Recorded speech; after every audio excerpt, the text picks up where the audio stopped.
everyone, welcome back to my garden. Today I'm out here in the front garden right next to my lisianthus plants, and they are starting to bloom and they are just looking beautiful. I started these from seeds. I don't remember the exact variety of them, but we're going to be doing it again. Today is going to be all about lisianthus. They are beautiful. They're called the thornless rose. They have a very long vase life. They have like up to 14 days vase life. They're beautiful for cut flowers. They have long, beautiful, sturdy stems. They're beautiful, and I love the foliage. They're beautiful in the landscape.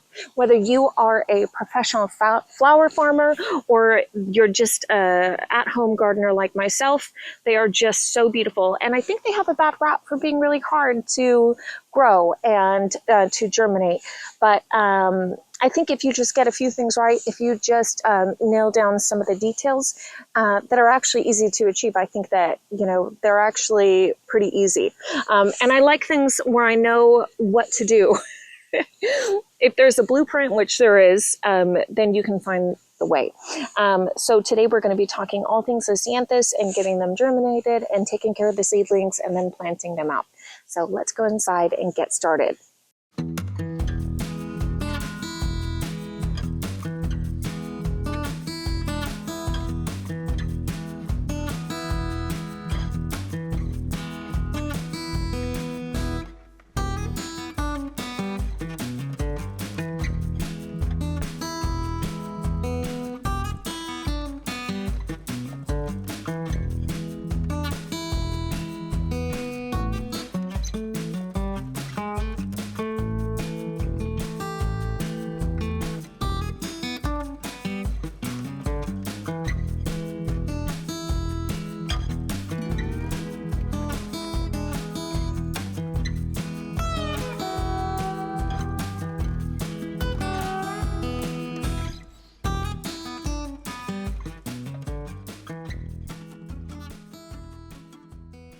So through the magic of editing, I just whip these soil blocks together. If you would like more information on how to do the soil blocks, I've made other videos and I'll try to find a way to link that video underneath in the description for you. So we have our blocks, and we are going to be doing just 2 varieties of lisianthus this year, because last year I got really heavy-handed and they're all beautiful, but honestly I just feel like let's just keep it simpler and do 2. And so there's different groups of lisianthus. There's group 1 and 2 and 3, and honestly I've heard that group 1 and 2 actually come out at the same time, and the groups are defined by the bloom time or when they come into bloom. So group 1 and 2 are usually group 1 is usually in the spring and into summer, and group 2 is usually the beginning of summer through summer, and then group 3 is more late summer into fall. And I believe that there's even a group 4, although I haven't actually seen those available, and those are more late season fall planted ones. So we have for our group 2, we're doing the Voyage 2 White Improved Pelleted. And then for the group 3, we are doing the Corelli 3 light pink pelleted. So we're just keeping it simple with just a white and a light pink. And I just want to keep it simple this year with just 2 colors. I feel like that is plenty, and especially with what I ended up with this year, I feel like that is definitely fine. So these are pelleted seeds, and one thing to keep in mind with pelleted seeds is they have an expiration date. I would look on the specific packaging of what you purchase. They will tell you how long they can be good for, but pelleted seeds have a little bit of a coating on them to make them easier to handle. Basically, the seeds are so fine and so tiny that without the pelleting, it would just be too difficult to manage. And oh my gosh, it's a lot of static in there. So I got these from Johnny's, and there's a minimum of 50 seeds in here. And I'm doing 1 seed per square, because last season that I did this last year, it was really heartbreaking. I got like a very good germination rate, and I'm hoping that I get that again. But I doubled up my seeds on each block, and then I had to pull out and waste beautiful little lisianthus seeds, which I found heartbreaking. So we're not going to do that. Each square is going to get just 1 seed. And so each of these did you get that? Sorry, it's hard to work around here sometimes. Each of these, I can do it under these circumstances, you guys will be fine. Each seed, so each block has 20 smaller blocks in it. So it's a row of 5 by 4.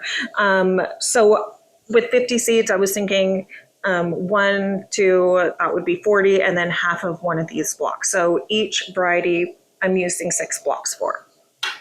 All right, so let's get started. These are surface sown. So lisianthus seeds need light to germinate, which means you are going to put it just on the surface.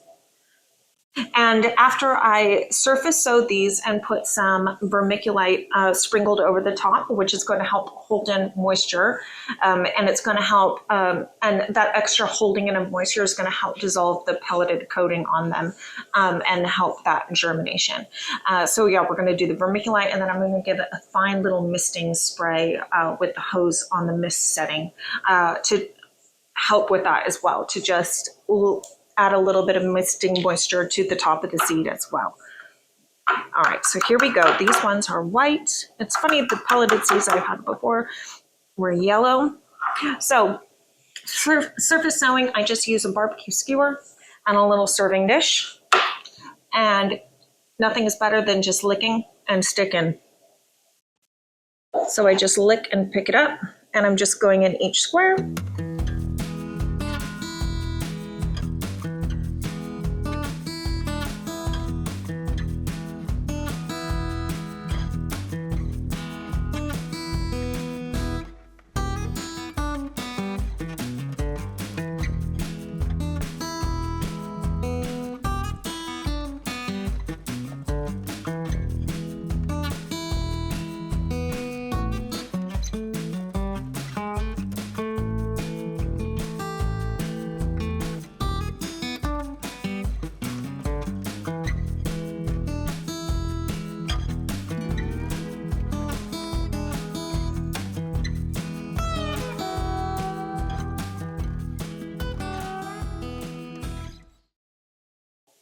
Okay, so now we're done with the vermiculite, and we have misted the top, and of course I can't find my masking tape to label the sides, so I just have these temporarily until I go to the store for that.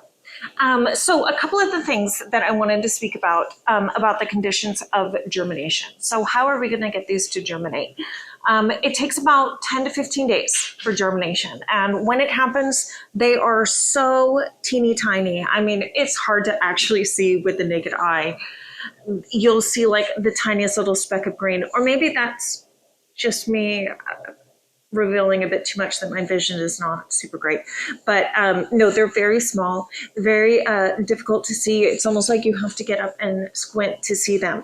But by 15 days, you should see germination, or you know that you need to tweak and you're not providing the right conditions that they want. So what do they want? So they are pretty picky when it comes to temperature and lighting needs. So I put the vermiculite on top. I sprinkled it on because that's going to help hold the moisture on. I don't use domes. I don't use humidity domes for germination. I never actually have, and I've not found it a problem, and I didn't use them last year when I germinated them either. And if you guys want to use humidity domes, if you're using like the 72 inch tray, that's perfectly fine. Do what you like, do what works for you.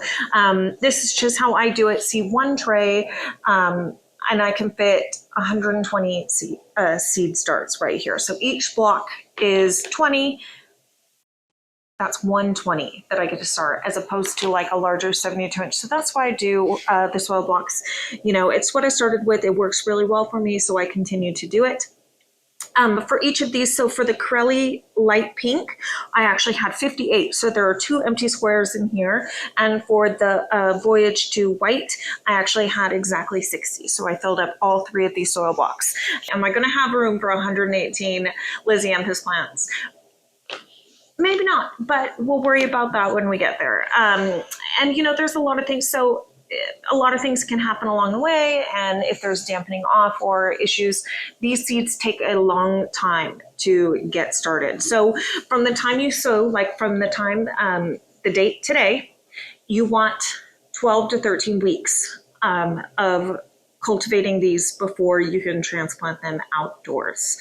And a lot of people, so on the package, a lot of people traditionally spring sow. So that would be, you want to start these 12 to 13 weeks before your last frost. However, we are fall sowing these. So I want to plant these out 6 weeks before my first frost. And the reason I want that 6-week window is because I want them to be able to settle into the kind of cooler fall temperatures. And I want them to be able to settle in and adjust and get the roots down a little bit before they're hit with the first frost. And for us here in Zone 9B, we have a lot of time. We have our first frost, I think technically is December 4th. However, usually it happens closer to the middle of December. And I think even last year, it didn't even happen until closer to Christmas, honestly. So we have plenty of time. So my goal for when I fall sow seedlings is my deadline in my mind is by Halloween. So by October 31st, by the end of October, I try to have all of my seedlings planted out so they have a good 6 weeks or so before our first frost. So that puts us, it's the beginning of August now. So August, September, October, 3 months. So that's 12 to 13 weeks. And then I have an additional 6 weeks to add to that to the first frost. So this is when I need to start them for our area. And I'm doing the cool flowers winter sowing method. So if you're spring sowing, you don't need to add those additional 6 weeks in. But if you're fall sowing, you do need them. It's really important that your plants get a chance to settle in before those cooler temperatures. So why am I starting in the fall as opposed to the spring? Yes, you could completely do spring. So you could spring sow these. And if I miss my window, or say I forgot to order my seeds, or I just didn't think about it, or maybe like you, maybe I'm encouraging you guys to start lisianthus and you hadn't really maybe considered it before. This is your chance. You can definitely spring sow these. I like to winter sow anything that can be winter sown. I like to be able to do that because I feel like it gives them the winter time to put down a good root system before the weather comes, before the nice spring weather comes. And usually what happens is you have a healthier, more robust plant. They're usually taller, stronger, and more resistant to disease. And so if I can give my plant that extra edge, that's what we're going to be doing. So that's why I choose to winter sow these. What else do I have on my list? There was quite a few things that I wanted to go through. So timing is very important. You want to give yourself 12 to 13 weeks. The other thing is sunlight. So because these require light to germinate, I put vermiculite over the top of them. Vermiculite doesn't inhibit light. Or it doesn't block light from the seedlings. So even though you're supposed to surface sow and they need light to germinate, giving them a nice little dusting of vermiculite to help them settle in and have better contact with the soil is going to be beneficial because exactly that. It gives it better contact with the soil for germination, and also it helps hold moisture in, which is going to help aid in germination when the seeds are kept nice and moist, not too damp, but nice and moist. And it's that nice balance. So light is important. And instead of going under the heat lamp, not under the heat lamp, on the heating pad, which is what I normally do for my seedlings, we are going to just go directly under the lights. And they're going to need about 14 to 16 hours of light for about 2 weeks to germinate. They really do require that much light. And I have lights. I'm going to put a couple of links down on the bottom of the video to just show you the lights. I just got them on Amazon, and I've had them for a few seasons now, and they've worked great for me. They're a one-time investment, and they've really done well. So these are just going straight onto the rack, onto the lights, and I'll show you in a minute. The reason they're not going on the heat mat is the other thing. So they need conditions. They need temperatures of 65 to 75 degrees to germinate. And when you're doing soil blocks, your soil temperature in these blocks, and I think that it would be the same for your 72-inch tray, is going to be 10 degrees cooler than the ambient air temperature. So inside our house right now, we don't keep it super cool. It's very hot in the summertime, and this is kept in a seedling room that's kind of downstairs and away and around the corner. So that room gets a little bit warmer. And so right now I would say that the ambient air temperature is in the mid to upper 70s most of the time, except for in the evenings, which is perfect, which means that my soil temperature would be 65 to upper 60 degrees, which is just perfect. If your house is cooler than that, say you keep your house at a 70 degrees, just think your soil blocks are going to be at 60 degrees. So you might want to add a little bit of heat, but then be careful that you're not cooking them, because I would just be very cautious of putting them under lights and on the heating mat as well. So they need that specific temperature to germinate and that amount of light consistently for 2 weeks. And then after that, they want a nice cooler. So they want a little bit cooler conditions to be growing on. And I actually find that perfect, because like when they start to germinate, like our temperatures start to cool down. So it works to be about the same. So you want them to be in between 60 and 70 degrees to grow on. And you want them to completely dry out between waterings. So these seedlings are probably one of the longest seedlings. Like the delphiniums took, and they recommend 10 to 16 weeks. So I already started them. But because these are going to be in here with me for 3 months, we're going to get to know each other very well. You want to limit the water, the dampness. So after they've germinated, you want the seedlings or the soil to completely dry out between waterings. This is going to help prevent fungal diseases like dampening off, and also just things growing on top of your soil blocks. And, things will grow on top of your soil blocks. You're going to see stuff, it's going to get green, and, that is just what it is. But to just help the seedlings along, because it is a long time that we are keeping them in here, you just allow them to dry out and feel them and see that they are in fact dry before you add more moisture to it. And also fertilizing. So I use the fish fertilizer, and it's just any fish fertilizer I find. I'm not a brand specific person. Sometimes I find it in Lowe's, sometimes I find it at whatever local garden center that I'm at, and I just buy their like fish emulsion, like plant food. So that's what I use. I use it once a week as directed. I just mix it to the concentration that they do, and I do it every single week, and I call it Fertilizer Friday.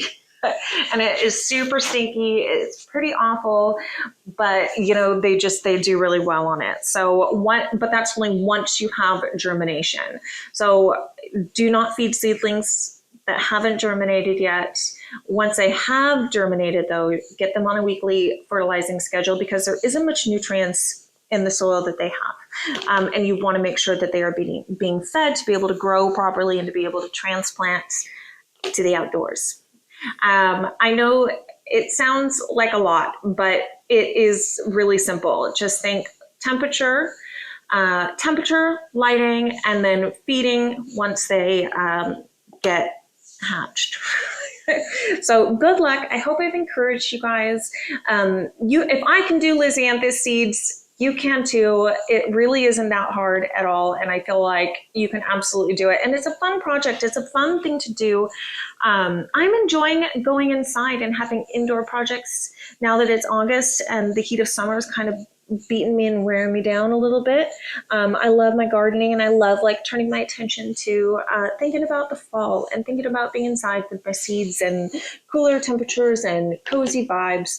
I really enjoy it. It allows me to enjoy gardening and be connected to my garden all year round, not just in the summer or the warm growing season. So I encourage you guys to start seeds. It's incredibly rewarding. It's wonderful seeing these beautiful things grow and come to life. And I hope that you feel a little inspired and encouraged. You can do it. Have a good rest of your day. Thank you for joining me.